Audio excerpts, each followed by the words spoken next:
for every project delivery, there are documentations across different stages that are relevant for such project delivery. So the case we'll be exploring today would be a typical IT project, the different phases that involves initiation, planning, design, implementation, and then the closure. So a typical IT project and the frameworks that this sits within would be the Prince2 and Agile Scrum frameworks or methodologies. So let's move into the discussion proper.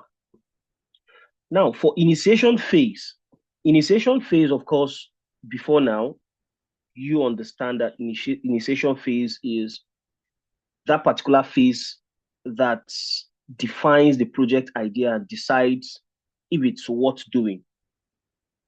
So initiating a project is where you are idealizing, where you bring about that idea that this is what you want to do for a particular organization or for your organization, as the case may be. Say, for instance, you want to build a website for your coffee shop. Probably you are a coffee shop owner, and then you want to build a website and you want to reach more customers, you want to go online, and then you want to be able to take orders online and everything. Now, the initiation phase is when you start thinking about that idea. You're thinking about the idea. You're bringing together a team that would crystallize that idea. You are putting in place documentation that helps you to understand the purpose, who is involved, and if we should move ahead. So that particular stage that allows you to explore the possibilities of that particular project you want to get into is known as initiation phase. So documentations relevant to this phase includes, the mandates. Oh, this is what I want to do. Is it feasible? Is it not feasible? Now, the mandates within Prince2, highlights the background of the project, the business need, the problem, and what the organization hopes to achieve. But at a high level, it serves as the initial trigger for the project. So the mandate document kickstarts that process of planning. Once you get to the point where you have documented a project mandate document, it means that you have gone into the works, you have done some feasibility studies, and then you now see that this project is viable, and now you set up a mandate to kickstart or to trigger that particular planning process for that project. Now, we have the next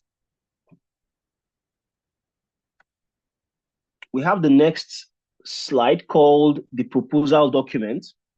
A project proposal document pretty much does one job. The job it does is to bring about the proposal for this idea or for this initiative.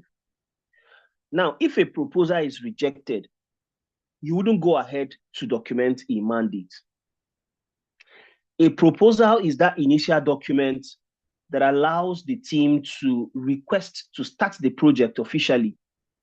So it explains why the project is needed, and then ask for approval from relevant stakeholders like the client, the board, project board, and all before the project kickstarts. So the proposal is that document that gives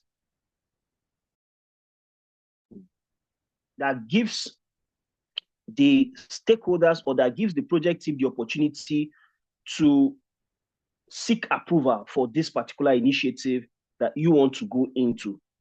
So in that regard, in the example of the proposals that will be written for the coffee shop owner, say you are the coffee shop client, you're the owner of that business, and then you want to scale up, you want to get online, you want to get to reach more customers, you want to be able to serve more, people across board, and then make sales and all, grow your revenue and all.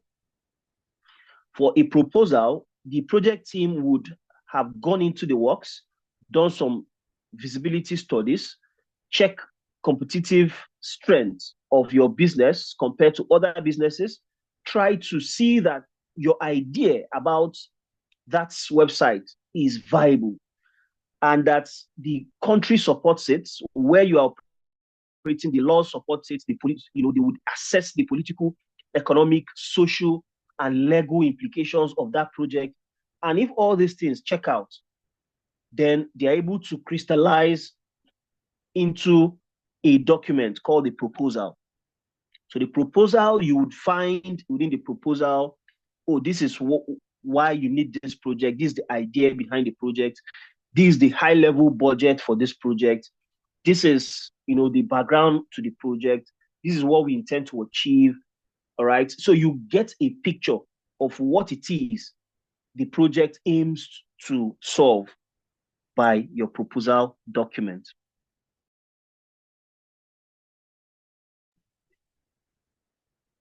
Now, moving forward, we have what we call business case. Business case documents, what it actually do is it shows if the project is worth doing. Now, it compares the cost to the benefit and helps decide if the project should move forward. You have submitted a proposal and the proposal had scaled. The client had said, okay, that makes sense. The idea for which you had presented this proposal, it makes sense. But I want to know from the business point of view, the justification of this particular project. I want to know the cost and the benefit analysis, which do not come in proposal. Proposals just give you a high level information.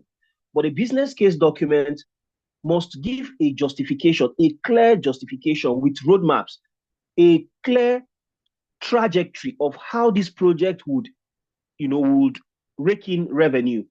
The business case document, sometimes we, by way of justification of this particular project, we go deep into calculating the net present values of our current investment. We go into calculating the future value of our current investment.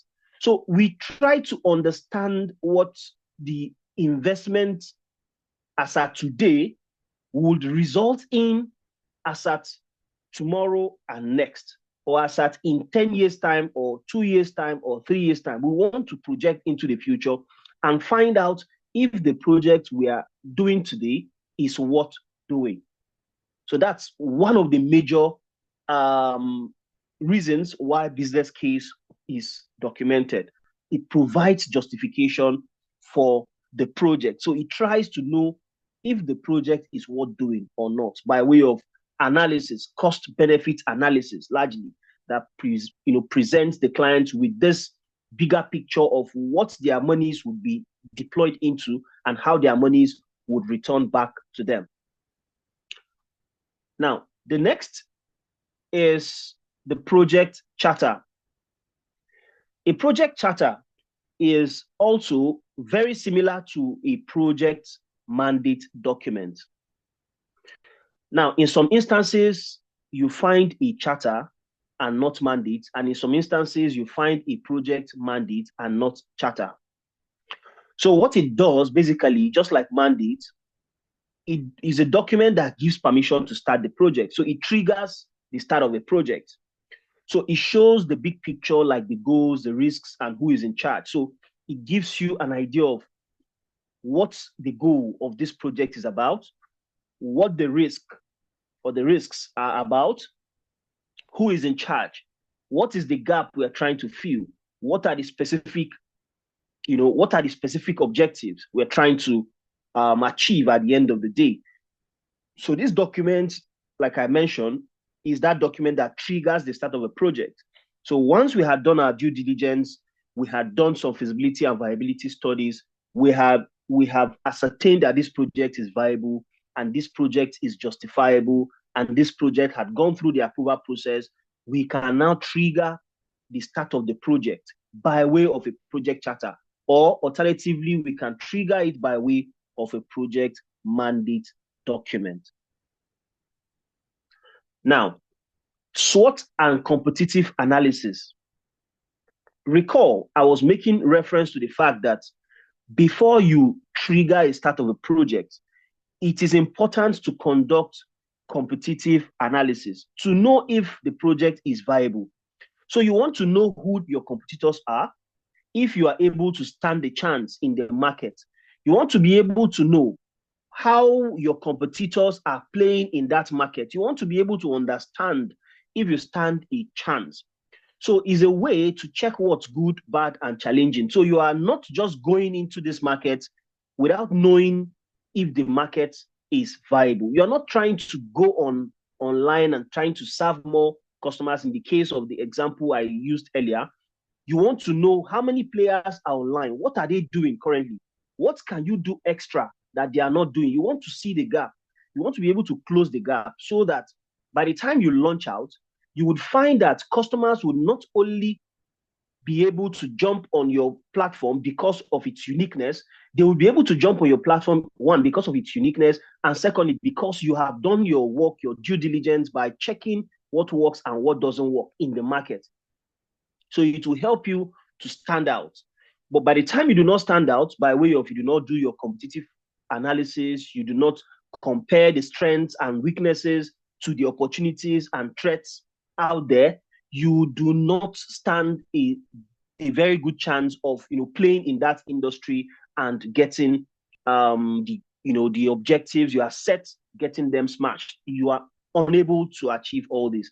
So SWOT analysis is a document that actually does these things. SWOT analysis, of course, it helps you understand the strengths and weaknesses, and then the opportunities and threats that are external to this particular goal you want to achieve for your business, and then as well the competitive analysis. So the team members that actually carry on with this particular documentation are the business analysts largely.